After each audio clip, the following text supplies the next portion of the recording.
Mamy bardzo dużo informacji ze źródeł pisanych później właśnie z XII wieku o walkach duńskich i słowiańskich, o najazdach słowiańskich, najazdach pomorskich na Norwegię, na Konunga Hele w Norwegii, na Danię, na Roskildę. Duńczycy boją się Słowian. Radio naukowe. Owszem, bywało i tak, że to Słowianie siali postrach podobny do tego, jaki kojarzymy z najazdami Wikingów. Średniowieczne relacje Słowian i Skandynawów rozpalają wyobraźnię i do dziś są przedmiotem bardzo gorącej dyskusji wśród naukowców. W tym odcinku posłuchacie o czasach świetności Wolina, który był w pewnym okresie prawdziwą bałtycką metropolią, a także o badaniu legend, takich jak legenda Winety, zatopionego miasta, czy Jomsborga, wojskowej osady opiewanej w skandynawskich sagach. Ten odcinek przywieźliśmy z 14. podróży Radia Naukowego. Nasze wyjazdy po nagrania w najwyższej jakości są możliwe dzięki wspierającym nas słuchaczom i słuchaczkom. Zajrzyj na patronite.pl/Radio Naukowe i sprawdź, jak to działa. Będzie mi bardzo miło. Polecam też nasze wydawnictwo RN. Mądre książki w pięknej oprawie. Znajdziecie tam pozycje dla fanów historii. Linki zostawiam w opisie. Przed Wami odcinek numer 246.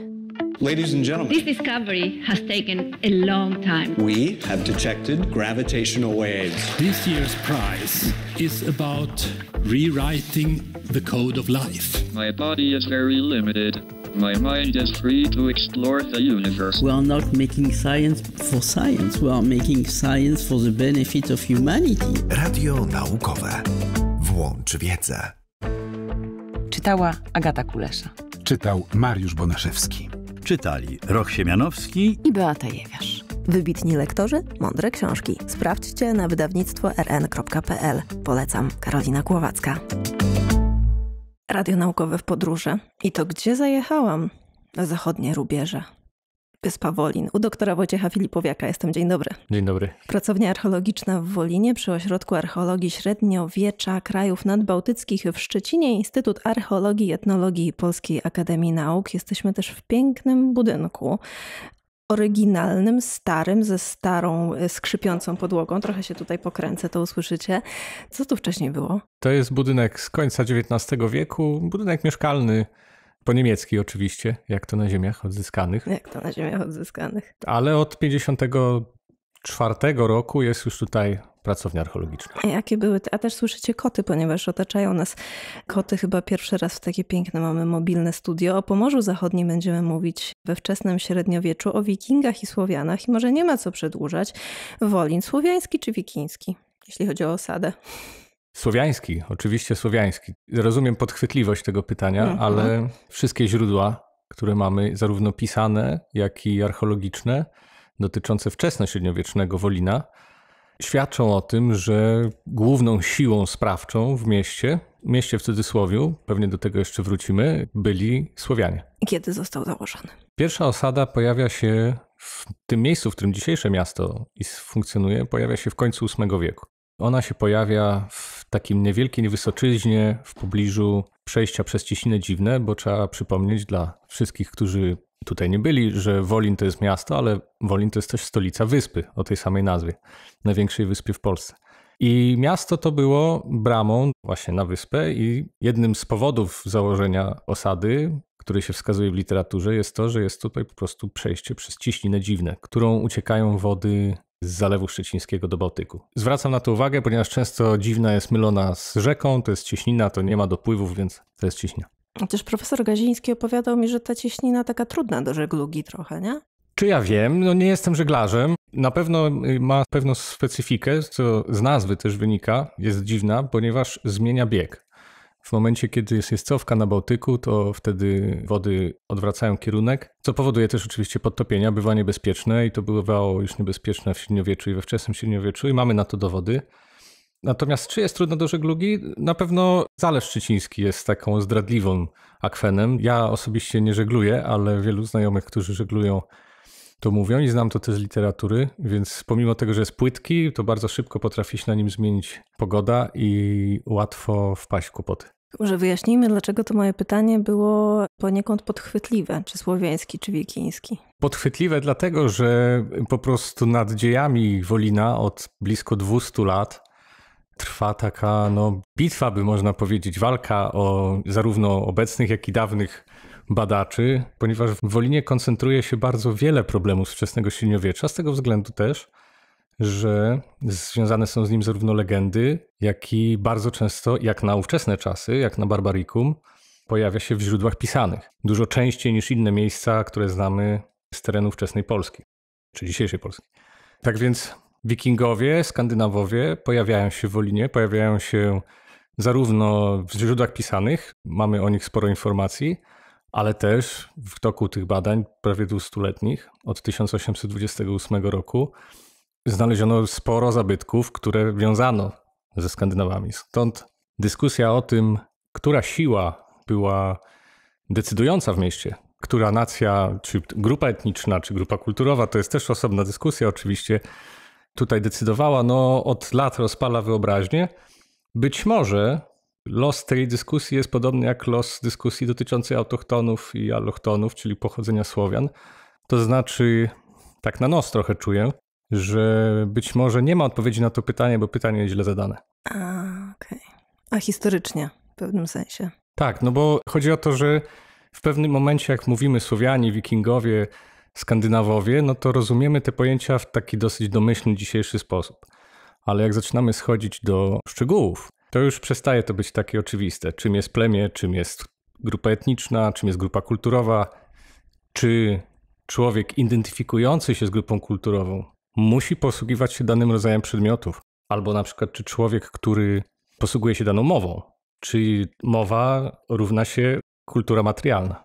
Czyli na przykład ślady narzędzi innego rodzaju wytworów kultury Wikingów znajdowane na Wolinie mogą na przykład świadczyć o tym, że Słowianie kupili od Wikingów albo zdobyli na nich, a niekoniecznie, że byli tu Wikingowie. Na przykład. Okej. Podam taki przykład z innego miejsca, ale na Arkonie, na Rugi, najsłynniejszej pogańskiej świątyni ówczesnej, wczesnośredniowiecznej, tam była wielka świątynia i w wielu tych świątyniach na Pomorzu i na Połabiu były skarbce. Tam składano ofiary, coś w rodzaju danin również. I jest zapisane, że król duński, żeby się przypodobać, złożył również chyba kielich, już teraz nie pamiętam, ale w każdym razie złożył jakiś dar. Tak więc to też jest sposób, w który może dotrzeć przedmiot tak skandynawski w miejsce innego kręgu kulturowego. Ale to jest dyskusja już bardzo szczegółowa, to znaczy każdy po prostu, dosyć trywialną rzecz powiem, ale każdą sytuację trzeba rozpatrywać w kontekście i osobno. Nie narzucać prostego myślenia tak zwanego zdroworozsądkowego, którego naukowcy, jak wiadomo, nie znoszą. Chłopski rozum niekoniecznie tutaj ma zastosowanie. Bo też trzeba pamiętać, że Wikingowie to był sposób życia, a nie etnos. Tak. Bo Słowianie, czytałam, też wikingowali, to znaczy mieli taki sposób, że właśnie na wzór być może wikiński prowadzili takie łupieszcze wyprawy i to mnie nawet zaskoczyło. Nie wiedziałam, że byli chąśnicy. Więc to jest taki rodzaj bycia, tak? Wie pani, to jest nawet bardzo popularne. W XI-XII wieku Morze Bałtyckie jest morzem słowiańskim. Przypomnijmy, kiedy epoka Wikingów się kończy. Kończy się z powstawaniem państw w Skandynawii, więc co mówimy X wiek. Natomiast Pomorze, południowe wybrzeże Bałtyku jest pogańskie, niepaństwowe jeszcze do XII wieku. Wolin jest w ogóle stolicą tego sposobu myślenia, można by powiedzieć. Tak więc mamy bardzo dużo informacji ze źródeł pisanych później właśnie z XII wieku, szczególnie na przykład w kronice Saxo Grammatica, o walkach duńskich i słowiańskich, o najazdach słowiańskich, najazdach pomorskich na Norwegię, na Konunga Hele w Norwegii, na Danię, na Roskildę. Duńczycy boją się Słowian, tych najazdów, więc jakby troszkę odwraca się, w cudzysłowie odwraca się, bo oczywiście wcześniej też takie zjawiska bywały, ale stylem życia wikińskim w XI-XII wieku więcej żyją Słowianie niż Wikingowie. Czyli można sequel kręcić. Teraz Słowianie płyną w drugą stronę. Tak, oczywiście. Serialu. To są niesamowite historie i są bardzo szczegółowo... Sezon 14. Tak, są szczegółowo opisane u Saxo Grammatica. Na przykład bitwy tutaj pod Wolinem, szczegółowe sposoby rozwiązań militarnych, na przykład sposoby, że przechyla się łódkę na jedną stronę, przepływając koło łodzi duńskiej, żeby łódka się przechyliła i osłonić od strzału. To są takie szczegóły naprawdę bardzo barwne i spokojnie można by filmy kręcić. Natomiast z punktu widzenia takich procesów historycznych to jest ciekawe, bo mówimy o epoce Wikingów jako o epoce, w której właśnie ludzie żyją w jakimś stylu, jakiś styl życia uprawiają, tak? Są pewne cechy tej epoki Wikingów, więc w zasadzie można by powiedzieć, do czego się skłaniam, że kiedyś napisać taki artykuł, że epoka Wikingów nie kończy się w X wieku, tylko jeszcze trwa u nas aż do wieku XII. Przyjmują ją Słowianie. Też. Bo z pewnością Wikingowie, Skandynawowie, którzy nie chcieli skończyć lub mieli ochotę dalej kontynuować taki styl życia, mogli tutaj być. I pewnie byli. I nawet o tym wiemy. Sobie. Znamy uchodźców duńskich w Wolinie. Jest moment, w którym król duński tutaj przybywa i każe ich wydać. No podobne sytuacje są w innych krajach. Przecież z Norwegii do Islandii wypływali w momencie wprowadzania chrześcijaństwa.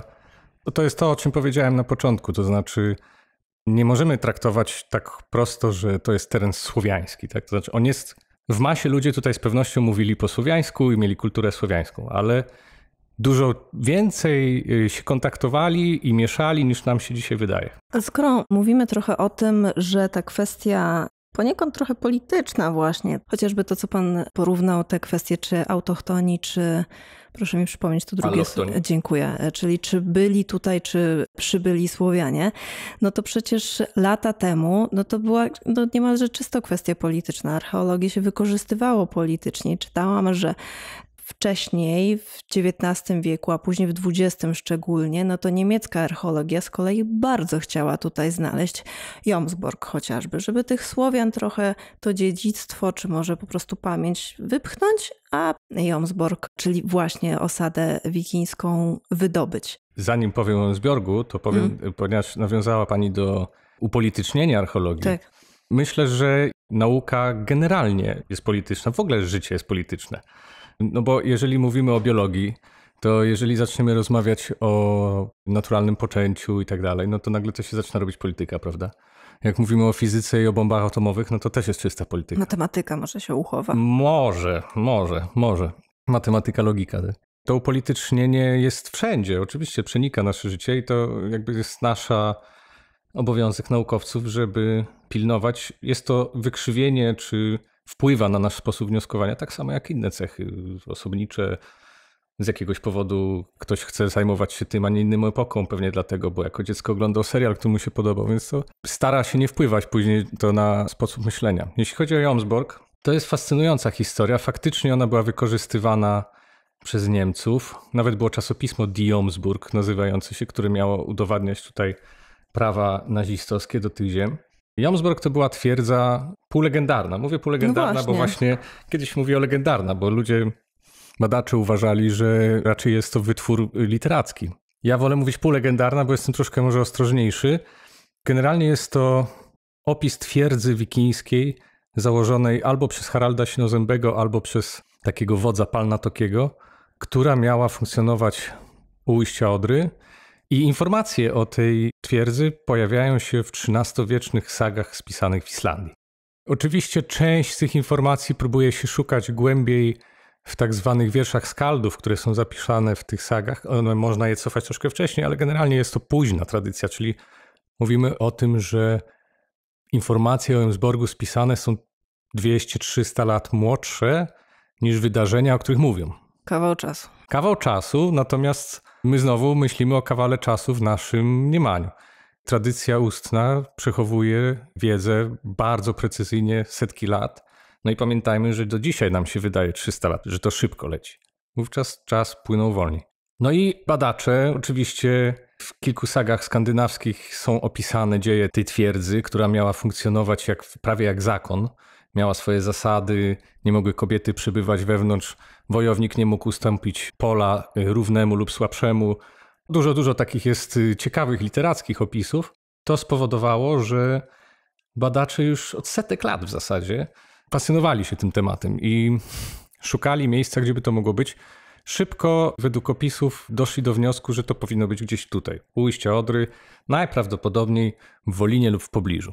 No i się zaczęło. Próba lokalizacji Jomsborga, a także Winety, bo to jest druga legenda związana z Wolinem, zatopionym mieście, to była w zasadzie inspiracja do poszukiwań archeologicznych w Wolinie.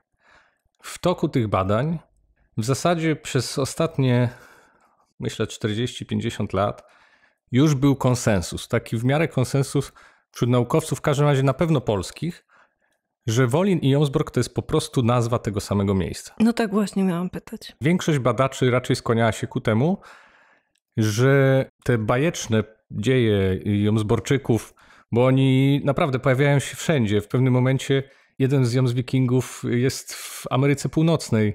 Profesor Supecki kiedyś barwnie powiedział, że jeżeli coś się dzieje na Słowiańszczyźnie i Skandynawowie o tym piszą, to musi się to dziać w Wolinie, w Jomsborgu właśnie. To był dla nich taki topos literacki. No właśnie, taki rodzaj wzoru bym pomyślała, tak. Nie? Takiego idealnego wojownika czy coś takiego. Tak.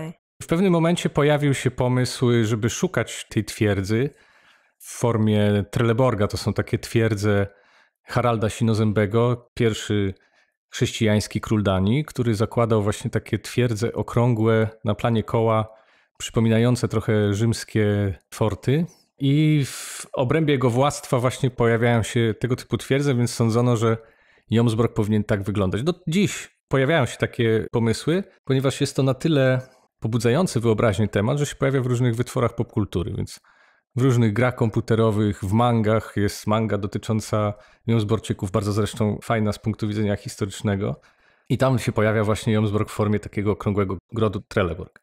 Ta teoria dotycząca, że tak powinien wyglądać Jomsbork, została już w latach 30. w zasadzie odrzucona, a teraz już tym bardziej, ponieważ nigdy grody Trelleborg nie powstawały w pobliżu miast. To było sposób rządzenia terytorium, a tam, gdzie było miasto, już tego nie było potrzebne, bo już było to miejsce władzy. I ja, szczerze mówiąc, jeszcze w 2021 roku byłem przekonany, tak jak większość badaczy, że dokładnie tak jest. To znaczy, że Wolin i Jomsbork to jest to samo miejsce. Ale prowadziłem badania na Wzgórzu Wisielców, to jest wzgórze na południe od miasta, bardzo bliziutko, gdzie zresztą zaczynały się tam badania już w XIX wieku, archeologiczne w Wolinie.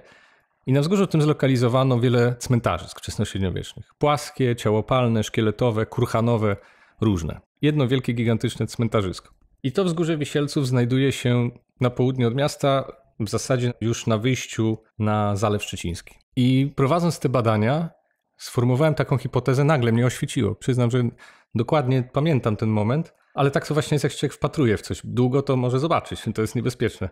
Pisałem wówczas artykuł porównujący wielkość Wolina wczesnośredniowiecznego z innymi ośrodkami wikińskimi nad Bałtykiem, czyli głównie z Hedeby, to jest taki najważniejszy ośrodek na obszarze Danii, i z Birką, który na obszarze dzisiejszej Szwecji. No i doszedłem do wniosku, że z tego porównania mi wynikło, że Wolin był wówczas największym miastem na Bałtyku. Nie był dużym, nie był jednym z większych, był największym. I to bierzemy pod uwagę tylko obszar znany dzisiaj, a nie wszystko przebadaliśmy. I patrząc na te plany, dotarło do mnie, że jeśli spojrzymy na Hedeby, to w pobliżu Hedeby jest wzgórze, które się nazywa Hochburg. I na nim jest pozostałości wału i twierdzy. Jeśli spojrzymy na plan Birki, to w pobliżu jest wzgórze Borgen. I na nim jest też twierdza. Garnizon, można powiedzieć, wojskowy. I jak się spojrzy na plan na Wolinie i zobaczy to wzgórze, to wydaje się to wręcz oczywiste. Jedyne, co przeszkadzało w tej interpretacji, to to, że na naszym wzgórzu jest cmentarzysko. Ale tam też są. Na tych twierdzach też są. Twierdze wybudowane tam na kurhanach, na cmentarzyskach. Zacząłem patrzeć na różne dowody, jakie zebraliśmy, mówię my archeolodzy, jakie zebraliśmy przez te dziesiątki lat na temat Wzgórza Wisielców i zebrałem bardzo dużą liczbę poszlak, które moim zdaniem wspierają tą hipotezę. Że tam może być Jomsbork. Nie Jomsbork tak, jaki jest opisany dokładnie w sagach, bo to jest bajka na pewno. Bo w sagach piszą o kamiennych bramach, łańcuchach, katapultach i w ogóle. Widać ewidentnie, że wzorowali się na średniowiecznych miastach śródziemnomorskich. Natomiast mogło to być po prostu krótko funkcjonujący garnizon kontrolujący miasto.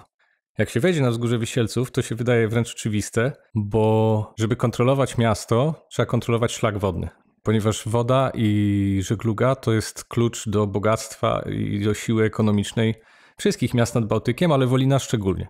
I nie ma lepszego miejsca, żeby kontrolować Wolin od strony wody niż na Wzgórzu Wisielców, bo się kontroluje wejście do Wolina od strony Zalewu Szczecińskiego, co może brzmieć niedomyślnie w pierwszym momencie, bo wydaje się, że lepiej płynąć od Bałtyku, ale cieśnina dziwna jest u swojego ujścia zapiaszczona. Już w XII wieku duńscy królowie mieli problem, żeby się stamtąd wydostać podczas najazdów. Główna żegluga szła inną cieśniną, Pianą i Świną od zachodu, też ze względu na wiejące z zachodu wiatry. Tak więc Wzgórze Wisielców kontrolowało wejście do miasta. Ja wiem, że jesteśmy wśród hipotez, ale to jakby to mogło wyglądać, że ten garnizon wikingów kontrolował to słowiańskie miasto, czy przez jakiś czas jednak ten żywioł wikiński przejął kontrolę właśnie też szerzej nad... A może żyli jednak w porozumieniu?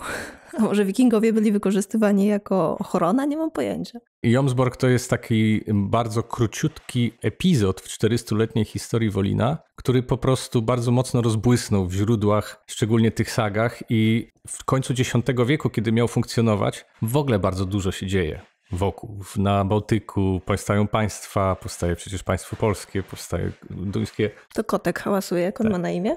Tiger. Tak, oczywiście.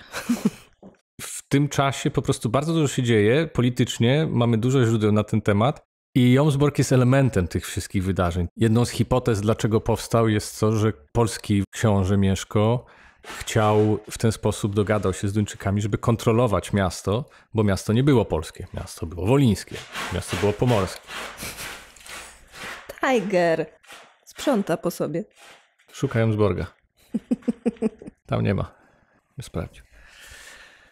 Więc miasto rządziło się samo, miało dużą autonomię. To jest osobna kwestia jeszcze, ale jeśli mówimy o Jomsborgu, o Skandynawach, Wolinie i Jomsborgu, to Jomsborg to jest taki krótki epizod, bardzo ważny. Wszyscy historycy, archeolodzy, którzy zajmują wczesnym średniowieczem, zazwyczaj gdzieś o nim piszą, bo właśnie odgrywa rolę w tych różnych rozgrywkach politycznych między państwami duńskimi, bałtyckimi, powiedzmy, środkowej i północnej Europy.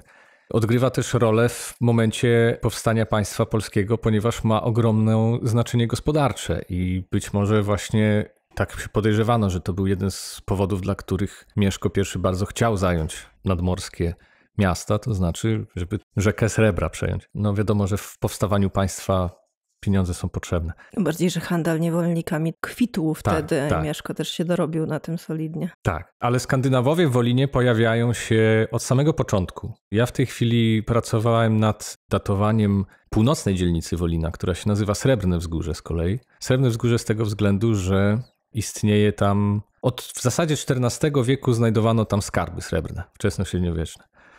Nazwa jest późnośredniowieczna oczywiście, nie z epoki, ale to świadczy o bogactwie tego stanowiska. Ono było badane przez dłuższy czas. Wszystko wskazuje na to, że na tym wzgórzu pojawiły się chaty już w końcu VIII wieku. Czyli w centrum miasta pojawia się osada spółziemianek złożona, jeszcze to nie jest miasto, mówimy tylko o osadzie obsługującej przeprawę, a obok na wzgórzu pojawiają się też chaty i jedna z tych chat ma kształt łodziowy. Mam przesłanki świadczące o tym, że mogła być nawet z końca VIII wieku. Niepewność, bo datowanie C14 jest zbyt niepewne, żeby można... W każdym razie nie mam aż tylu próbek, żeby mieć dużą pewność, ale są przesłanki. Tak więc możliwe jest, że już na samym początku, kiedy Słowianie się tutaj osiedlali, Skandynawowie się pojawili na zasadzie, może nie wiem, faktorii handlowej. Bo taka chata w kształcie łodzi to jest typowo skandynawska, tak? Powinna być. Okej. No. Powinna być, ale w Wolinie nic nie jest proste, ponieważ wewnątrz w tej chacie znaleziono bardzo dużo słowiańskich naczyń i w zasadzie pozostałości wszelkich możliwych rzemiosł, a także pozostałości ludzkich szczątków. Więc interpretacja tego obiektu jeszcze przed nami, ale od niego, myślę, dużo zależy. W każdym razie Skandynawowie się pojawiają od samego początku Wolina i w zasadzie do końca XII wieku, kiedy Waldemar I, król duński, razem z Absalonem, takim wojowniczym biskupem Roskilde, wielokrotnie najeżdżają Pomorze i wielokrotnie niszczą Wolin, cały czas przez te 400 lat utrzymują różne relacje, głównie Duńczycy. W większości są to relacje handlowe, ekonomiczne, osiedlają się na pewno tutaj, co jakiś czas poprzetykane oczywiście wzajemnymi najazdami, ale mówimy o okresie 400 lat, tak więc w zasadzie wszystkie możliwe relacje, jakie sobie wyobrazimy, tutaj zachodzą. Jaka jest ich dynamika, w którym momencie, to już są szczegółowe ustalenia, nad tym właśnie pracujemy. Natomiast pamiętajmy o tym, że Skandynawowie, mówiliśmy o pojawieniu się Słowian, już wcześniej się pojawiają na Pomorzu, ponieważ pojawiają się już w okresie wędrówki ludów. Jest tak zwana grupa dębczyńska, my na to mówimy archeolodzy, czyli powiedzmy zestaw zabytków, cech kulturowych, które jesteśmy w stanie rejestrować w okresie wędrówek ludów. Z tego momentu nie mamy specjalnie dużo źródeł pisanych, ale już w tej grupie dębczyńskiej wiemy, że się pojawiają na Pomorzu Skandynawowie i osiedlają się nawet. Tak więc myślę, że pamięć o miejscach na Pomorzu wśród Skandynawów, w Skandynawii była długa i ich relacje w Wolinie to jest element tej długiej pamięci. A czy nie mogło być po prostu tak, że oni tutaj mieszkali obok siebie, żenili się ze sobą, czy tam wchodzili w partnerstwa jakieś rodzinne? To raczej nie brzmi jako powieść o wielkiej walce o terytorium, wzajemnym wyżynaniu. No rozumiem, że bywały epizody, ale to brzmi jak wymiana wzajemna i kulturowa i to, co pan powiedział, że ta chata powinna być wikińska, ale może została podpatrzona przez Słowian. No to wszystko się jakoś tak miesza, że trochę to wygląda, jakby po prostu dwa żywioły mieszkały w jednym mieście. Jedni mają taką chatę, inni taką, ten z tamtą, ten z wamtem, a potem syn z córką w zasadzie nie wiadomo, czy bardziej Skandynaw, czy Słowianin. Myślę, że do pewnego stopnia ma pani rację. Ale w szczegółach oczywiście diabeł siedzi, bo pytanie, kto rządzi miastem, pytanie, w jaki sposób przebiega ta akulturacja. Faktycznie pojawiają się na przykład zabytki zdobione typowo skandynawsko, takie jakie znamy ze Skandynawii w różnych stylach ornamentacji, które są rozpoznawane na tamtych terenach. Wolin chyba jest jednym z najbogatszych miejsc pod tym względem, ale pojawiają się także zabytki, w których ta sztuka staje się bardziej hybrydowa, to znaczy tego rodzaju zabytki nie pojawiają się już w Skandynawii, ale przypominają trochę skandynawskie. Tak więc wytwarza się jakiś rodzaj kultury elitarnej, która troszkę właśnie czerpie z tego skandynawskiego żywiołu. Ciekawe jest, jak się czasami cofa człowiek do dawniejszych badań, ponieważ w latach 30. już badacz ówczesny Karl August Wilde, szukając analogii do zabytków z Wolina, pojechał do Norwegii i stwierdził, że nie ma tam podobnych zabytków. On bardzo śmieszne słowo użył, ponieważ uznał, że wolińskie zabytki są wikingoidalne. Nie są takie typowo wikińskie. I jest coś w tym faktycznie. Tak więc na pewno w momencie najwyższego rozwoju Wolina, największego rozwoju Wolina ekonomicznego, jeżeli rozumiemy rozwój poprzez rozwój ekonomiczny, militarny i potęgi, bo to przecież dzisiaj już nie jest takie oczywiste, to mówimy o okresie od końca IX wieku do mniej więcej połowy wieku XI. 150 lat jest, 170 lat jest takiego ogromnego rozwoju naprawdę, gdzie to miasto ma siłę razem z plemieniem Wolinian, ma siłę na tyle dużą, że właśnie odbija się w źródłach pisanych. Odbija się w momencie, kiedy pojawiają się walki Wieletów z Mieszkiem I. Odbija się w momencie, kiedy na początku XI wieku pojawiają się posłowie wielkiego miasta Wolina na dworze cesarza niemieckiego. I są równoznacznie traktowani z posłami od naszych królów. Czyli, ja wiem, że to historia alternatywna, ale mogło być tak, że z Wolina mogło się rozwinąć szersze państwo, takie bardzo mocne państwo Pomorza Zachodniego, bo czytałam takie koncepcje, że to późniejsze państwo zbudowane przez Gryfitów trochę powstało za późno, żeby się utrzymać, a jakby to za czasów właśnie tych wcześniejszych było podobnie jak Mieszko zdobywał swoją pozycję, no to kto wie, może teraz byłabym za granicą przyjeżdżając do Warszawy, nie? No tak, to jest ciekawe, co pani powiedziała, była właśnie mój dziadek, który był też archeologiem i badał wiele lat Wolin. On sformułował już w latach 50. Ostatnio odkryłem, że już w latach 50. sformułował taką teorię, którą przez całe życie rozwijał, że Wolinianie tworzyli protopaństwo, że Wolin był miastem państwem. Jestem nawet zdziwiony, że ta koncepcja na tyle niewielkim echem się odbiła. Na mój obecny stan wiedzy myślę, że jest grubo przesadzona. Dlatego dobrze pani powiedziała, że mówimy raczej o historii alternatywnej w tej sytuacji, ale faktycznie sam moment rozwoju miasta, tego, że ono powstało, to jest fascynujące, ponieważ musimy pamiętać, my cały czas mówimy miasto, tak? Ale miasto wyobrażamy sobie zwykle poprzez pryzmat miasta późnośredniowiecznego, z którego wyrosły nasze... Rynek, uliczki, tak. Kościół. Prawo, rajcy miejscy, burmistrzowie i tak dalej. Natomiast my mówimy, że badamy moment, w którym powstają miasta, których wcześniej nigdy tu nie było. To jest pierwszy moment, kiedy w tym miejscu powstają miasta. A urbanizacja, jak wiemy, jest jednym z najważniejszych elementów, znowu mówiąc w cudzysłowie, rozwoju cywilizacyjnego. I tak zwane miasto, mówię tak zwane, bo wielu rzeczy nie wiemy. Nie wiemy, jak definiować wówczas miasto. To są zupełnie jakby takie chaotyczne, nowe próby. Jeżeli założymy, że to plemię Wolinian istniało, ponieważ są też tacy badacze, którzy kwestionują w ogóle istnienie plemion we wczesnym średniowieczu, uważając, że jest to w zasadzie wytwór historiograficzny. No ale wiemy, że jakiś lud tutaj mieszkał. Posługiwał się jakimś językiem. Prawdopodobnie przyszedł skądś z bardzo ubogą, dobrze dostosowaną do środowiska, ale ubogą kulturą. I w pewnym momencie zaczyna w tym miejscu powstawać bardzo duża koncentracja ludności, która zaczyna budować gigantyczne, nowoczesne standardy, konstrukcje, wały, chaty, gęsto zaludnione. Liczyłem około 6,5 tysiąca mieszkańców powinien mieć Wolin w swoim najwyższym szczycie rozwoju. No to na ówczesne czasy to jest Nowy Jork zupełnie. Ale to jak to wyglądało? Bo ciągle pan podkreśla, że tak zwane miasto, że inaczej sobie wyobrażamy, to jak mamy sobie wyobrażać? Jak taki, no nie wiem, biskupin, bo to pierwsze skojarzenie. Jak wyglądało? Wyglądało w ten sposób, że obecna nasza wiedza taka jest. Miało centrum otoczone wałem i tak zwane dzielnice, bo nie były one prawnie wydzielone przecież, północne, południowe i zachodnie. I w sumie wielki port, być może nawet 3-kilometrowej długości, otoczony bagnami, z mostem, więc w sensie fizycznym byśmy powiedzieli, no wygląda jak miasto, ale my patrzymy odwrotnie, tak? Retrospektywnie. Wcześniej ludzie na tym terenie nigdy nie widzieli czegoś takiego i teraz pamiętajmy... Czyli z ich perspektywy oni to wynajdywali. No właśnie, czy wynajdywali, czy skądś to przyszło. Podpatrzyli, czy podpatrzyli, na przykład. Nie mamy tutaj, tak jak za Limesem Rzymskim, jakichś antycznych tradycji miast, prawda? Więc to jest fascynujące. Fascynujące też, kto to robi. Mówimy o sytuacji plemiennej, o zupełnie innym sposobie patrzenia na świat, o zupełnie innych relacjach międzyludzkich. Rządzi prawdopodobnie starszyzna. W głowach rządzi, waham się powiedzieć, religia, no wierzenia. Nie ma ateistów w tym czasie, tak? To znaczy wiedza o świecie z wierzeniami jest sklejona. I w takim środowisku mentalnym zaczyna wyrastać miasto. I teraz jak ono będzie wyglądać? Wiemy tylko, że może ktoś podpatrzył gdzieś, może ktoś przywiózł, może Skandynawowie przywieźli. Ale to wszystko się dzieje bez planu. Ono się dzieje w sposób, można by powiedzieć, waham się użyć słowa naturalny, w sposób spontaniczny, o tak.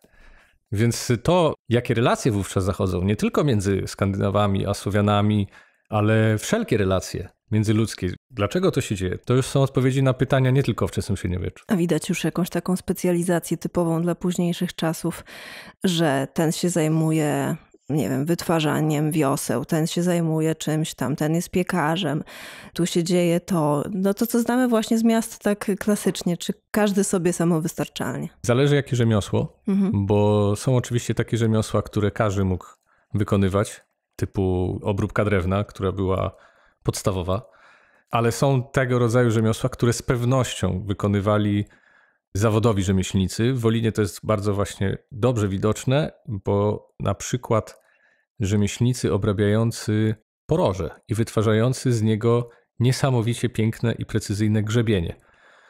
W ilościach zatrważających, bo na samym Srebrnym Wzgórzu odpadki, jakie były rejestrowane podczas wykopalisk, to są setki tysięcy odpadków rogowych.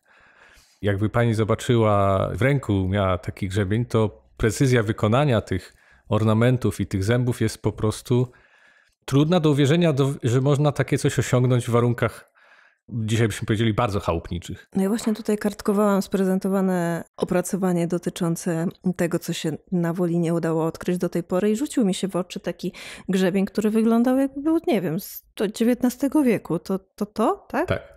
No to niesamowite jest. Liczba grzebieni, które były tutaj wytwarzane, z pewnością nie była tylko na potrzeby czyli eksport, handelek. Z pewnością. Handel dalekosiężny dla Wolinian był źródłem dochodu, potęgi ekonomicznej.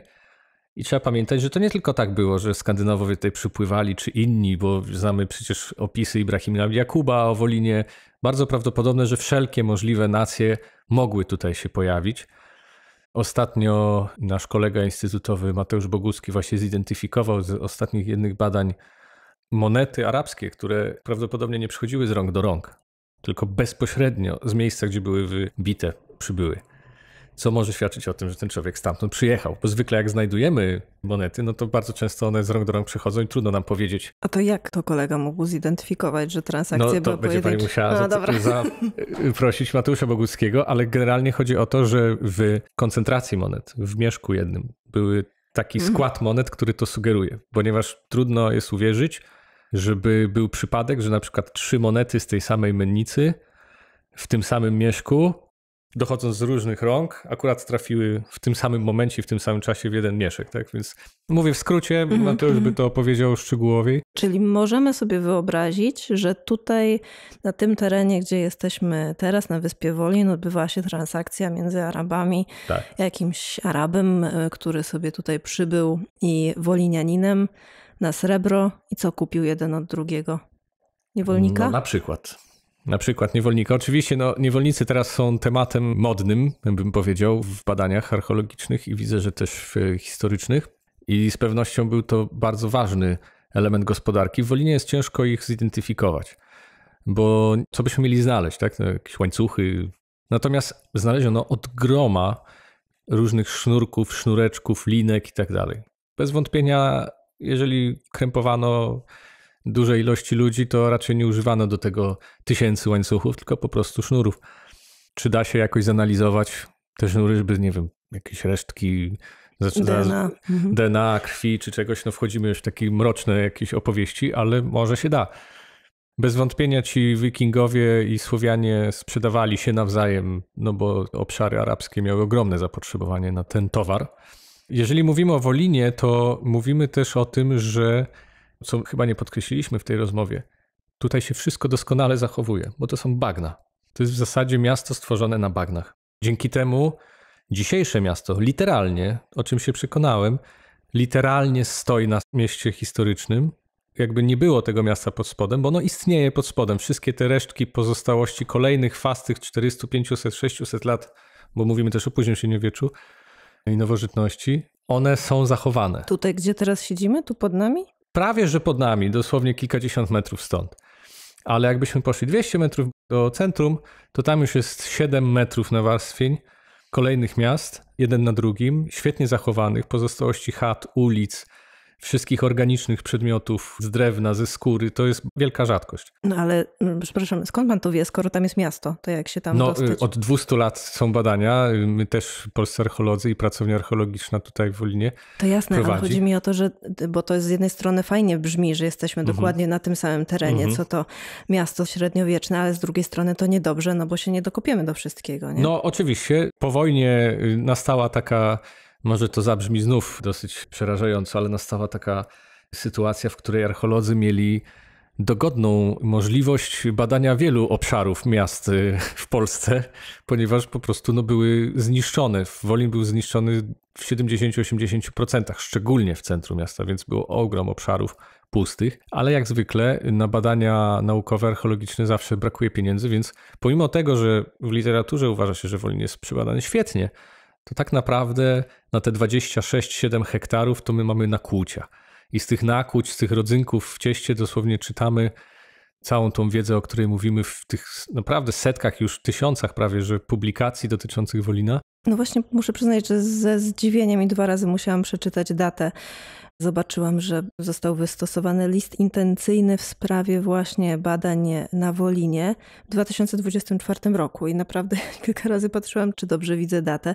Tak bardzo potrzeba jeszcze tych badań. Tak, problem polega na tym, że oczywiście miasto współczesne istnieje na mieście wczesnośredniowiecznym. Miasto dzisiejsze jest mniejsze nawet niż ówczesne. I teraz z jednej strony to jest ogromna szansa dla współczesnego Wolina, bo na bazie historii może budować swoją markę turystyczną, może budować tożsamość ludzi, którzy tutaj mieszkają, dumę i tak dalej. Ale jednocześnie jest to też ogromne obciążenie, bo przy wszystkich inwestycjach powinny być badania archeologiczne. Proszę zrozumieć też z drugiej strony, archeolodzy, historycy lubią przyjeżdżać i mówić, mamy tutaj światową, europejską historię. No to dlaczego ten świat, ta Europa, albo chociaż ta Polska nie dołoży się do tych badań, prawda? Więc stąd nasze działania, żeby wpisać Wolin na listę Światowego Dziedzictwa UNESCO. To rozpoczęliśmy ten proces, nasz instytut wraz z Muzeum Regionalnym w Wolinie i ówczesną dyrektorką dr Kaliną Kokorą oraz gminą Wolin, Centrum Sceny Wikingów w Wolinie, które prowadzi słynny festiwal Wikingów i Słowian na wakacje.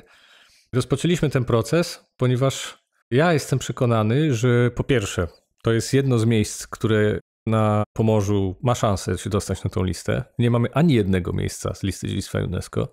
Po drugie, to spowoduje, że z jednej strony miasto będzie mogło większe czerpać z tego korzyści, a jednocześnie będzie miało większe mechanizmy bardziej ponadregionalne, państwowe, może nawet ponadpaństwowe mechanizmy ochrony, szukania pieniędzy na ochronę tego dziedzictwa, bo jest to miejsce niezwykłe, zupełnie niespotykane ze względu na wielkość, sposób zachowania, to, że mamy tyle źródeł pisanych, to jak wielu ludzi tutaj z różnych nacji mieszkało. W zasadzie to jest idealne laboratorium badań antropologiczno-archeologicznych. Niemal każde pytanie badawcze, jakie chcemy zadać, możemy tutaj znaleźć źródła, żeby móc na nie odpowiedzieć. A jak słuchający nas słuchacze, słuchaczki będą chcieli przyjechać do Wolina i dotknąć, albo przynajmniej zobaczyć tę autentyczną historię, to gdzie mają pójść? Bo jest właśnie Centrum Słowian i Wikingów i ono, jak rozumiem, jest rekonstrukcją tego, jak według badaczy ten Wolin sobie wyobrażamy. Jest też Muzeum Miasta Wolin. Gdzie to zobaczyć? Zależy, kto jest na jakim etapie poznawania historii. Najniższy próg, powiedzmy, wejścia, jak to się mówi, byłby w Centrum Słowian i Wikingów, taki najweselszy, najbardziej angażujący i tam możemy faktycznie popatrzeć na rekonstrukcję, jak miasto mogło wyglądać. To okiem archeologa jest okej? Budowa takich centrów, skansenów, ja nawet unikam słowa skansen, bo to jest bardziej Centrum Słowian i Wikingów, zawsze jest jakimś kompromisem. I nie tylko z nauką, ale też na przykład ze współczesnymi przepisami przeciwpożarowymi na przykład. Namawiam obecnie Stowarzyszenie Centrum Słowian i Wikingów ponieważ jest jeden budynek, którego jeszcze nie ma zrekonstruowanego tam, a który był w Wolinie, to znaczy kościoła.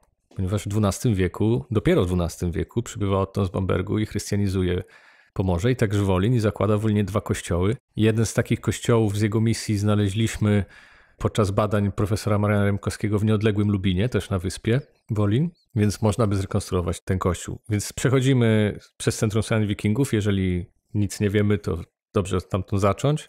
Następnie do Muzeum Regionalnego, które zostało założone w latach 60.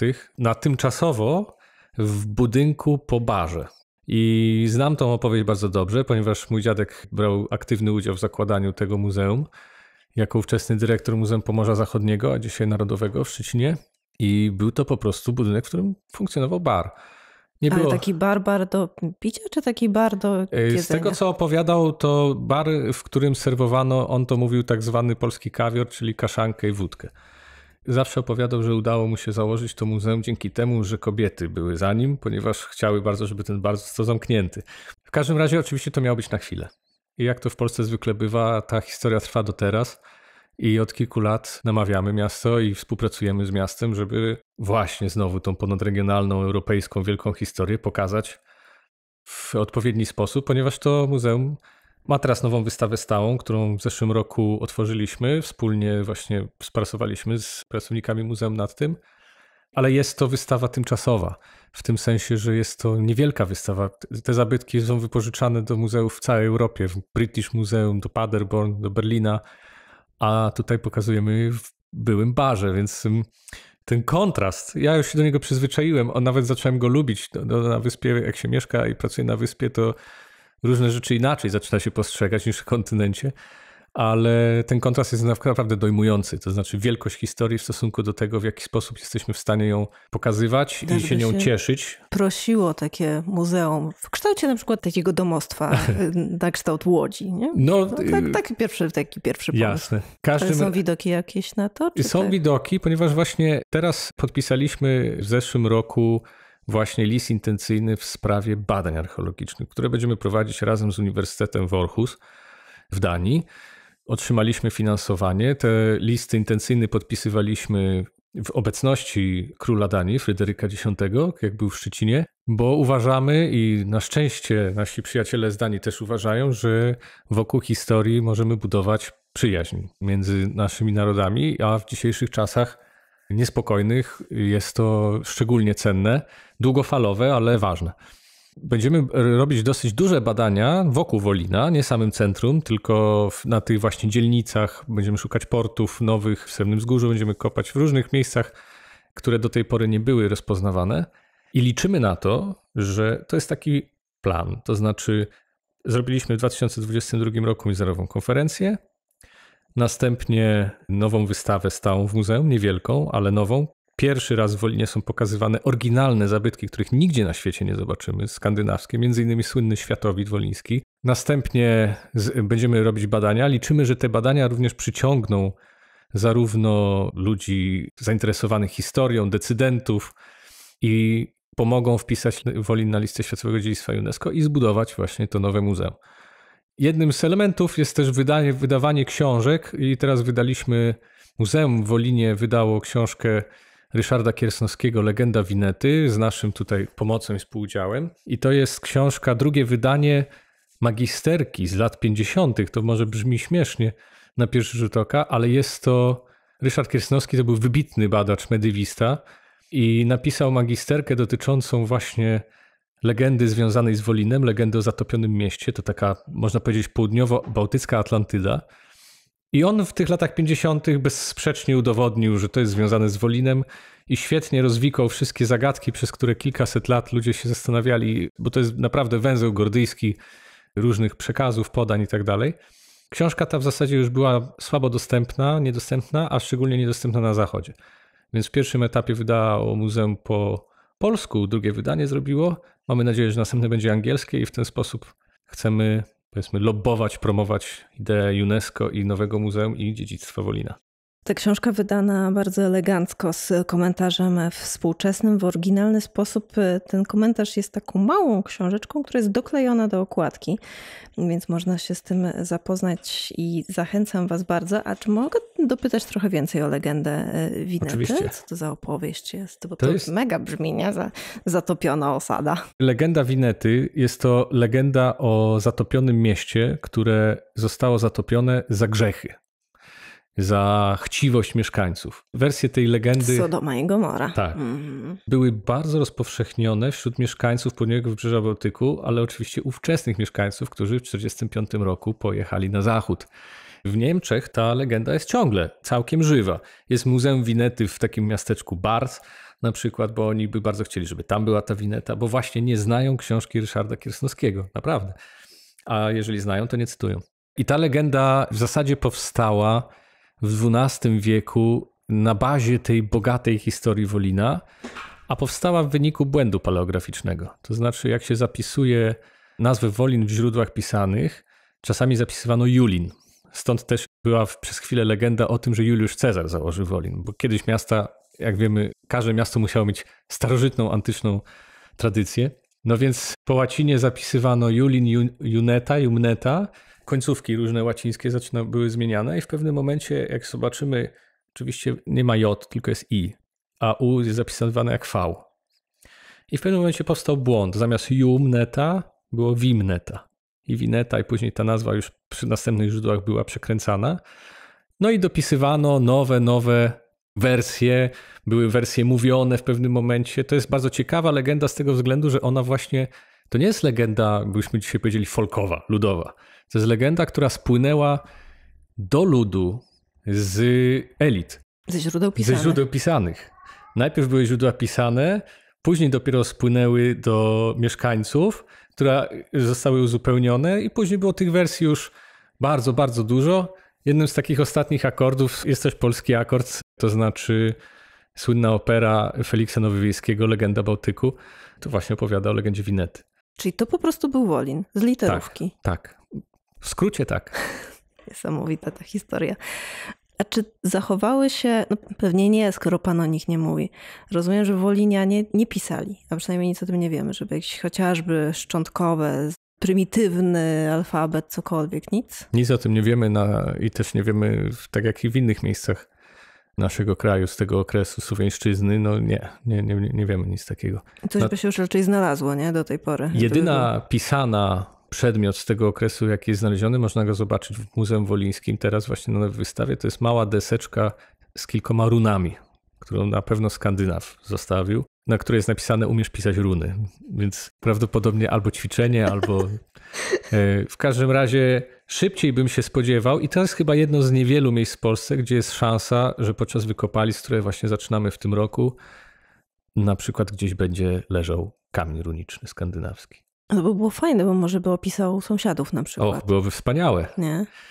Byłoby wspaniałe. No, oby tak było. Książka Legenda Winety z komentarzem współczesnym, gdzie można ją nabyć? W Muzeum Regionalnym w Wolinie. Ale wysyłają też, oczywiście, przez internet. Tego nie wiem, bo dopiero żeśmy ją wydali wspólnie, ale myślę, że Myślę, że tak. Piszcie do muzeum. Napisał pan monografię, doktorat, to prawda? Tak. Korabnictwo Wolina, rok 1800 do 1200. Korabnictwo, czyli budowa statków? Budowa łodzi i statków. Łodzi i statków. Jakie wtedy budowali tutaj wolinianie statki? Z naszego punktu widzenia byłyby to niewielkie jednostki, bo to są jednostki do 12 metrów. Oczywiście drewniane, budowane z drewna dębowego. Mają swoje szczególne cechy, które odróżniają je od wikińskich statków. Zwykle się mówiło w literaturze, występowało taki podział, że słowiańskie statki są łączone na kołki drewniane i uszczelniane mchem. Jest to taki specyficzny mech z gatunku Drepanocladus, który jest zbierany na łąkach. Znowu szuka Jemsborga. Też Tiger? Nie. To petarda. I te łodzie i statki były... Oczywiście używano także dubanek, czyli takich niewielkich łodzi, niekoniecznie niewielkich, bywały też i duże, ale wykonanych z jednego pnia drzewa, wydubanych po prostu w jednym pniu drzewa, ale te łodzie i statki 10-12 metrowe były używane do żeglugi już po morzu. I z naszego punktu widzenia to się wydaje przerażające, ale to się da zrobić i to udowodniono też eksperymentalnie. I Słowianie doskonale pływali, doskonale żeglowali i dzięki temu wolinianie mogli być aktywnymi uczestnikami tego wielkiego handlu właśnie między skandynawską siecią handlową tych miast, które powstały nad Bałtykiem. No to wygląda przerażająco, jeśli to taka niewielka jednostka. To gdzie tutaj się na Bałtyk wyprawiać? Sztormy, tutaj fale, jakieś takie, to chyba niebezpieczna była robota, co? No na pewno była niebezpieczna, na pewno. Ale Bałtyk wydaje się taki duży tylko dla tych, którzy po nim nie żeglują. Bo wie pani, jeżeli się wypływa do Szwecji, w zasadzie można przepłynąć w jeden dzień. Nie trzeba specjalnie nawigować, bo w zasadzie gdziekolwiek się płynie, to się w końcu trafi. Doświadczeni żeglarze potrafią nawigować nawet na kierunek fal. To znaczy jak wiatr i fale się układają w stosunku do dziobu. Nad Bornholmem zawsze wisi chmura. Nad wyspą Bornholm. Zawsze wisi chmura. Więc wystarczy zobaczyć, a chmurę się widzi naprawdę z daleka. Natomiast te kontakty morskie, rzeczne, wtedy nie było takich dróg. Przecież nawet nie jak dziś, ale generalnie transport drogowy nie był specjalnie opłacalny. Dzisiaj też zresztą transport morski jest dużo bardziej opłacalny niż drogowy. Więc wszystkie połączenia wodne były kluczowe, były podstawowe zupełnie. Dla nich to nie było nic nadzwyczajnego. Proszę zauważyć, że powiedziałem na początku, że już przed okresem wczesnośredniowiecznym, w okresie wędrówek ludów, głównie Duńczycy, w cudzysłowie znowu, no bo to przodkowie Duńczyków, pojawiają się na Pomorzu, ale oni jeszcze nie znają żagla. No właśnie, to jest szalone. No właśnie, więc, ale to mówimy wtedy o żegludze tak po prostu przybrzeżnej. Wiosełkami. No tak, no inaczej się nie da. Ja czytałam nawet, że to uznawano za jakiś rodzaj takiego pójścia na skróty haniebnego, używanie żagli później, że to męska siła na wiosłami jak prowadzi. Tego nie znam, tego poglądu. Może tak być, może tak być. W każdym razie ten moment, kiedy się pojawia żagiel u Skandynawów, jak i u Słowian, on nie jest wcale tak odległy. To nie jest tak, że Skandynawowie znali go już od setek lat, a my dopiero nigdy żeśmy go zauważyli. Od momentu, jak się pojawia żagiel, to wybucha ten handel na Bałtyku i na Morzu Północnym, więc był absolutnie niezbędny. Oczywiście byli w stanie, tak jak powiedziałem, dopłynąć sobie na wiosłach, ale no nie da się na wiosłach prowadzić handlu na dużą skalę. A czy my wiemy, proszę wybaczyć, jeśli to jest takie bardzo amatorskie pytanie, ale czy Słowianie to też były takie wielkie chłopy właśnie jak Skandynawowie, gdzie tam tym toporem jak się zamachnął, to czaszkę rozłupał bez żadnego problemu? Ani jedna, ani druga nacja nie była żadnymi wielkimi chłopami ówcześnie. No byli oczywiście niżsi niż obecnie ludzie, no wraz z polepszającym się stanem naszego sposobu życia, odżywiania i tak dalej, no zwiększa się i też średnia wysokość. Ludzie byli generalnie niżsi. Słowianie tak samo. To nie oznacza oczywiście, że jednostkowo nie trafiał się jakiś wielkolud. No ale ten postrach jakiś był. To Anglosasi tak stworzyli taką legendę tych wikingów, Skandynawów przerażających. Ta legenda, no to jest osobna kwestia. Jak się obraz w naszych oczach tworzył wikingów, który mamy dzisiaj, na pewno byśmy się oparli jeszcze o Wagnera też pewnie i dzisiaj o seriale Netflixa i gry komputerowe, więc to jest zupełnie osobna kwestia. No, same konie, zwierzęta, krowy, wszystko było dużo mniejsze. W dużo mniejszej skali. No, nie było, na naszym terenie nie było takich koni późnośredniowiecznych, które na przykład znamy później z tych tak zwanych fryzów, rycerskich koni, gigantycznych. Tak? Były niewielkie koniki, te podobne do polskich dzisiejszych koników, więc... Niech mnie pan nie psuje, no chociaż toporem może szaleli. Na pewno szaleli, oczywiście, no wszystko w skali, wszystko w skali było. Takim toporkiem. Tak. Schyłek Wolina. Kiedy on następuje i dlaczego? Bo traci na znaczeniu, zdaje się, na rzecz Szczecina właśnie. Traci na znaczeniu w XII wieku. Zaczyna się ten moment takiego powolnego tracenia na znaczeniu, zaczyna się już w wieku XI. W 1043 roku pojawia się tutaj Magnus, król duński, Magnus Dobry.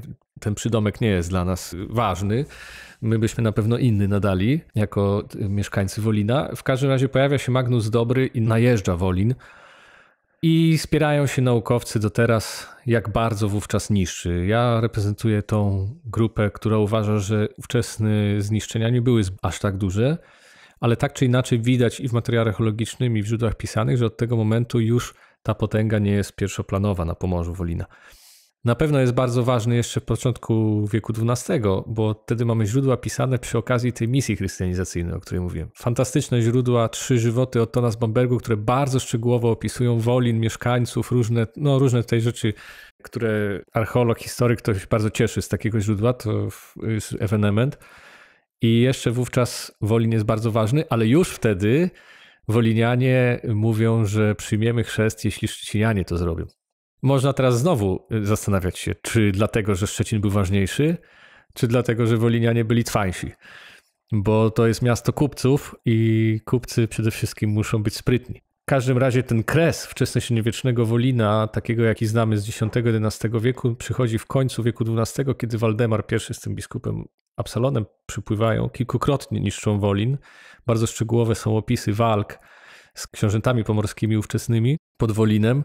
Są nawet tak barwne opisy, jak moment, w którym pijany wolinianin wyjeżdża na koniu możny na nabrzeże wolińskie i wygraża najeźdźcom, po czym spada z konia i zostaje przez tych Duńczyków porwany i budzi się na ich statku i zaczyna obciskiwać Duńczyków, myśląc, że go wyratowali jego ludzie. Więc takie szczegóły są opisane w kronice Saxo Grammatica, bardzo ciekawe. Ale wówczas faktycznie kilkukrotnie niszczą. W pewnym momencie przy jednym z najazdów już nie niszczą, bo prawdopodobnie już nie ma czego. Ciekawostka jest taka, że jest nieco nieodległy Kamień Pomorski, który też był ważnym ośrodkiem, przede wszystkim książęcym. To jest taki nasz, można powiedzieć, pomorski Wawel. Tam była siedziba książąt pomorskich, ale jedna z najważniejszych. I w XII wieku, kiedy jest jeden z tych najazdów króla duńskiego Waldemara, wolinianie chowają się w Kamieniu Pomorskim. Do 1945 roku mieszkańcy Kamienia mieli za darmo przejazd mostem w Wolinie właśnie z tego powodu. Czyli przez te 900 lat była honorowana ta przyjaźń właśnie za to, że wówczas kamienianie pozwolili się schronić wolinianom w swoich wałach. Więc XII wiek mówimy o końcu jakiejś epoki, ale mówimy też o tym, że to jest ostatni akord właśnie tego chaotycznego, tego spontanicznego momentu, kiedy buduje się miasto pogańskie, jeszcze to podkreślmy, pogańskie miasto. Bo od momentu, kiedy zaczyna być nacisk książąt pomorskich, państw i tak dalej, to zaczyna się proces europeizacji. Zaczyna się proces wciągania tego pogańskiego miasta i pogańskiego terenu do europejskiej kultury. On przebiega w różny sposób oczywiście, jak to zwykle bywa. On przebiega czasami brutalnie, czasami nie, ale pamiętajmy, że sami wolinianie o tym decydowali. Sami wolinianie decydowali, czy chcą przyjąć chrzest. Czasami zmuszani, ale jednak mogli zrobić inaczej. Więc zaczyna się ten proces wciągania. On jest na początku poprzez chrystianizację, później zniszczenia w XII wieku, aż w końcu powstaje lokacja na prawie niemieckim i miasto późnośredniowieczne jest wciągnięte do Hanzy, więc ono nie traci znaczenia. Proszę zwrócić też uwagę, że w mieście powstaje pierwsze pomorskie biskupstwo. Oczywiście nie licząc biskupstwa w 1000 roku w Kołobrzegu, które było efemeryczne i przez chwilę istniało, ale biskupstwo pomorskie w Wolinie jest właśnie założone w 1140 roku i przeniesione do Kamienia właśnie ze względu bezpieczeństwa później. A wiemy, jakie bóstwa zostały wyparte przez chrystianizację? To jest temat bardzo ciekawy. Nie podaje żadne źródło imienia bóstwa czczonego, pogańskiego czczonego w Wolinie. Kiedyś uważano, że był czczony Trygław, nawet jest pomnik Trygława w mieście, ale wynikało to z błędnie odczytanego źródła dotyczącego właśnie Trygława w żywotach Ottona z Bambergu. To w zasadzie dobrze udowodnił profesor Stanisław Rosik, ekspert od tego tematu, chrystianizacji Pomorza. Tak więc nie znamy imienia lub imion, bo prawie na pewno było ileś bóstw czczonych. Mówimy też o 400 latach historii, pod koniec, a źródła mamy z końcowego okresu, czyli z okresu, kiedy jest napór chrześcijaństwa. Tak więc mówimy w momencie, kiedy powstają świątynie, których prawdopodobnie na początku nie było w ogóle. Bo Słowianie prawdopodobnie nie korzystali z tego typu przybytków. Wiemy tylko, że była świątynia, że był koń święty i że była włócznia wbita w słup dużej wielkości. To wiemy ze źródeł pisanych. Możemy się zastanawiać, czyim atrybutem była włócznia. Możemy się zastanawiać, czy była w świątyni, czy na zewnątrz i tak dalej, ale imienia nie znamy. Drugą rzecz, którą wiemy, to z archeologii, to znaczy mamy sporo małych idoli odkrytych, w tym... Czyli takich figurek, tak? Tak, małych figurek, które też... Użycie tych figurek pojawia się w źródłach pisanych dotyczących wierzeń Słowian na różnych obszarach. No i jest oczywiście najsłynniejsza figurka, niewielka, malusieńka figurka, tak zwany Świętowit Woliński. Czterotwarzowa figurka identyfikowana, że przedstawia bóstwo czczone na Rugi, a więc być może również w Wolinie. Czy to prawda? No to by można osobny program zrobić o samej tej figurce. Tak myślę, że można by też osobny program zrobić o pana dziadku. Pozwolę sobie wypytać, sam pan o nim wspominał. Jeśli ja dobrze liczę i źródła dostępne powszechnie w internecie dobrze mówią, to miał 26 lat, kiedy się zabrał za prace archeologiczne tutaj w Wolinie. 52 rok to się zaczęło, on sam urodził się w 26 roku. Jakaś postać, solidna naprawdę, jeśli chodzi o charakter, nie? No tak, ja mogę mówić z punktu widzenia wnuka. No, miał bardzo silny charakter i to oczywiście były czasy pionierskie, więc też inne, na pewno inaczej to się odbywało, ale został w 1952 roku tu skierowany przez Ministerstwo Kultury i Sztuki i sam mówił, że został na delegację na 3 miesiące przyjechał, a został na całe życie, bo wkrótce został dyrektorem Muzeum Pomorza Zachodniego, później dzięki jego staraniom przemianowanego na Muzeum Narodowe w Szczecinie. Przez 45 lat był dyrektorem. I nawet w jego dzienniku się zachowało dokładnie ile, bo nawet zapisał, że w dniu, w którym odchodził na emeryturę, że odchodzę po 45 latach, tylu miesiącach i tylu dniach. Ale pomimo tego, że tam był dyrektorem muzeum w Szczecinie, to całe życie zawiadywał właśnie pracownią tutaj Instytutu wówczas Historii Kultury Materialnej. Dzisiaj to już się nazywa Instytut Archeologii i Etnologii Polskiej Akademii Nauk. I całe życie te badania w Wolinie prowadził. Oczywiście w pewnym momencie już nie on sam z łopatą, tylko jako kierownik badań, ale był to jeden z jego głównych tematów. Ale po pracy tutaj przychodził na herbatę, tak? Ogrzeć się do tego budynku, jak już odremontowali. Odremontowali to jest słowo względne. Po pierwsze, najpierw remontowali sami. Ja również tutaj robiłem. No niestety jest tak, że w Polsce zawsze brakuje pieniędzy na badania. Jest to trwały remont. Tak. Jest to tak, trwała ruina. Klimatycznie tu jest, mi się podoba. Wszyscy, którzy tu przyjeżdżają, mówią, że jest klimatycznie, to prawda. W każdym razie przez te 46 lat opublikowano naprawdę bardzo dużo prac na temat Wolina i teraz weryfikujemy wiele z jego ustaleń. Niektóre się utrzymują, niektóre nie. No jest to specyficzna sytuacja, czasami nawet i psychologicznie trudna, no bo jednak trzeba własnego dziadka czasem weryfikować. Nie widzę w tym nic złego oczywiście, ale jednak jest to sytuacja ciekawa. Zawsze był człowiekiem takim oddanym tego dziedzictwu Wolina i uważał, że przez całe życie nie napisał książki popularyzującej. Cały czas mówił jeszcze za chwilę, bo jeszcze jest coś do odkrycia. I ja tu pracuję już 2011 roku i teraz dobrze rozumiem, co czuł. Bo naprawdę tak tu jest, że teraz zaczynamy badania właśnie z Duńczykami. Będzie je prowadził ze strony duńskiej profesor Søren Sindbæk. Bardzo się cieszymy, że to jest wiodący ekspert dotyczący archeologii Wikingów. Jestem podekscytowany, co nowego znajdziemy, co nowego odkryjemy i też jak odpowiemy na nowe pytania. No ale to trwa 2, 3, 4 lata. No i jak tutaj teraz pisać, prawda? Książkę popularno-naukową, jak się wie, że zaraz to będzie nieaktualne. Jeszcze trzeba zinterpretować. Jeszcze wrócę na chwilę do tych lat pionierskich, bo to są jakieś sytuacje trudne chyba teraz do wyobrażenia, bo właśnie ten 26-latek I są takie zdjęcia pana dziadka, zresztą jeśli mogę sobie pozwolić, trochę podobni tak ze spojrzenia jesteście przynajmniej na tym zdjęciu. Więc w takim jakimś kombinezonie niesamowitym jest, ponieważ archeologia podwodna była tutaj prowadzona i to też chyba jedno z pionierskich takich badań było właśnie, prawda? Podobno był jednym z pierwszych albo pierwszym archeologiem po wojnie, który robił badania podwodne. Pierwszym archeologiem, który zszedł pod wodę, bo archeolodzy korzystali na przykład z nurków, ale archeolog, który zszedł pod wodę, opowiadał, że miał niezłego Pietra, bo miny jeszcze były w cieśninie, więc musiał uważać, żeby tam nie wdepnąć. Jedną z cech, którą na pewno miał, którą wszyscy jego współpracownicy i ludzie, którzy go znali, potwierdzą, bo był osobą taką, bym powiedział, pomnikową na Pomorzu. Wiele muzeów, ludzi, którzy pracują dzisiaj w muzealnictwie, w archeologii, prawie każdy go znał. To jest ogromna wartość, ogromne dziedzictwo kulturowe takie, które nam pozostawił, mówię nam rodzinie, ale też nam współpracownikom teraz, mogę powiedzieć.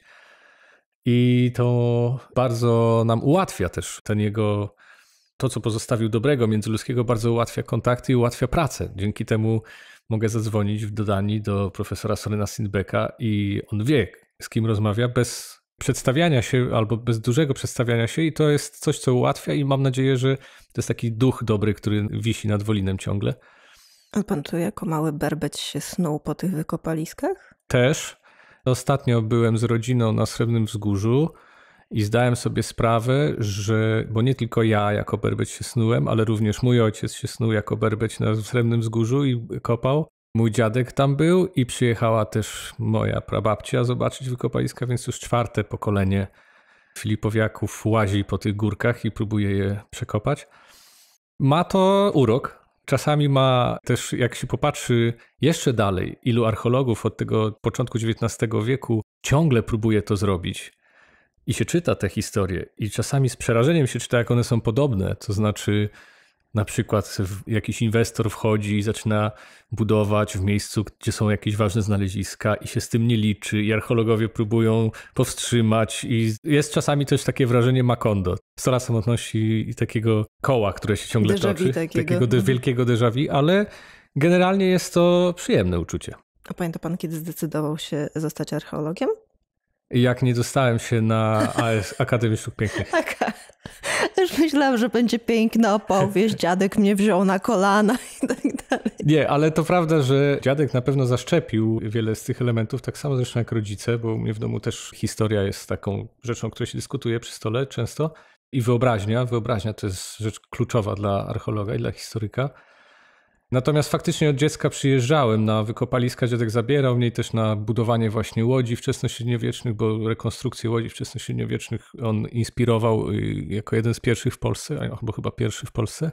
Faktycznie podbierałem naczynia ceramiczne, fragmenty naczyń z hałdy, z wykopu, ale później mu oddałem, bo tak było mi wstyd, że zabrałem i zniszczyłem historię i podręczniki będą inaczej pisane, ale okazało się, że wcale tak nie jest.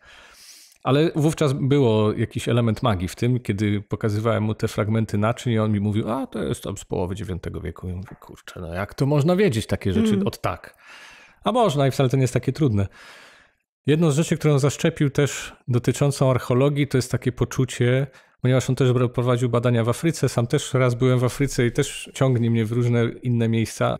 Zaszczepił takie przekonanie i to w Wolinie świetnie właśnie widać, że archeologia i historia, ale archeologia przede wszystkim to jest nauka, która potrafi odpowiadać na naprawdę ogromne pytania dotyczące nie tylko regionalnych problemów, ale pytań takich antropologicznych dotyczących w ogóle ludzkości i człowieczeństwa i tego, w jaki sposób my współpracujemy ze sobą i ze środowiskiem i z kulturą materialną, ożywioną, nieożywioną. A tegoż taką łączność pan widzi? Tak, oczywiście. I to są niesamowite, bardzo ciekawe teraz prądy badawcze w archeologii, ale wspaniale jest mieć miejsce, w których te prądy ma się na czym testować. Bo nie zawsze da się testować, bo trzeba mieć po prostu do tego materiał. Nie każdy materiał pozwala odpowiadać na takie pytania, a Wolin właśnie jest takim ogromnym laboratorium też naukowym. Z tego względu, że miasto istnieje na nim i to istnieje nieprzerwanie od 1000 lat. Jest też laboratorium badań, może być laboratorium badań antropologicznych. Liczę na to, że kiedyś ta pracownia, w której siedzimy, będzie rozbrzmiewała głosami wielu naukowców. Teraz to już się zacznie dzięki badaniom duńskim, ale liczę na to, że się rozkręci, bo I Wolin, i Wyspa ma ogromny potencjał na badania naukowe. Czyli co, zaprasza pan, rozumiem, do Wolina, do muzeum i do Centrum Słowian i Wikingów. Ale zapraszam też na wykopaliska, bo będą otwarte dla publiczności. Tak? Kiedy? Jeszcze nie mamy ustalonej daty, będziemy o tym informować, ale prawdopodobnie to będzie czerwiec, lipiec już tego roku. I będą otwarte dla publiczności, będzie można zwiedzić, będzie można zobaczyć, będzie można też wziąć w nich udział. Ale ekstra. I też jeszcze panu zdradzę, że widzę tak po lajkach i różnych udostępnieniach, że słuchają nas też osoby z kręgów, powiedziałabym, decyzyjnych w kraju, gdzieś tam wysoko. To może pan jakiś taki apelik rzuci mały, że dajcie finansowanie na nowe muzeum. Rzucam apel. Dajcie finansowanie na nowe muzeum. Dziękuję bardzo. Dr Wojciech Filipowiak przyjął nas w pracowni archeologicznej w Wolinie. Dr Wojciech Filipowiak, a także Tiger, Petarda i jeszcze... I kto tu jeszcze jest? Bibek. I Bibek. Dzięki. Dzięki. Radio naukowe. Piękna to dla nas była wycieczka na Wolin. Klimatyczna pracownia archeologiczna, te koty, które słyszeliście w odcinku, fascynacja tematem doktora Filipowiaka, no i ta wyspiarskość. I jeszcze więcej kulisów nagrania odcinków znają patroni. Przed premierą publikujemy krótkie wideo, w których opowiadam właśnie okoliczności nagrań. Patroni, patronki mogą też oczywiście wcześniej zadawać pytania naszym gościom. Jak to dokładnie działa, jakie mamy progi, jakie mamy udogodnienia, czy też różne fanty dla patronów możecie sprawdzić na patronite.pl/Radio Naukowe. Bardzo dziękuję wszystkim, którzy nas wspierają. Bardzo, bardzo, bardzo, bardzo, bardzo dziękuję. I w ogóle zapraszam wszystkich na radionaukowe.pl, gdzie znajdziecie zdjęcia i kilka dodatkowych informacji wokół dzisiejszego odcinka, a w kolejnym odcinku wrócimy do naszego cyklu rozmów z doświadczonymi naukowcami, wyjątkowo doświadczonymi naukowcami. Będzie to wywiad z chirurgiem, jednym z pionierów transplantacji w Polsce. A ten cykl powstaje we współpracy z Polską Akademią Nauk. Polecam wam gorąco, a tymczasem do usłyszenia. To był podcast Radio Naukowe. Więcej znajdziesz na stronie radionaukowe.pl oraz na profilach na Facebooku i Instagramie. Bądźmy w kontakcie. Dobrego dnia!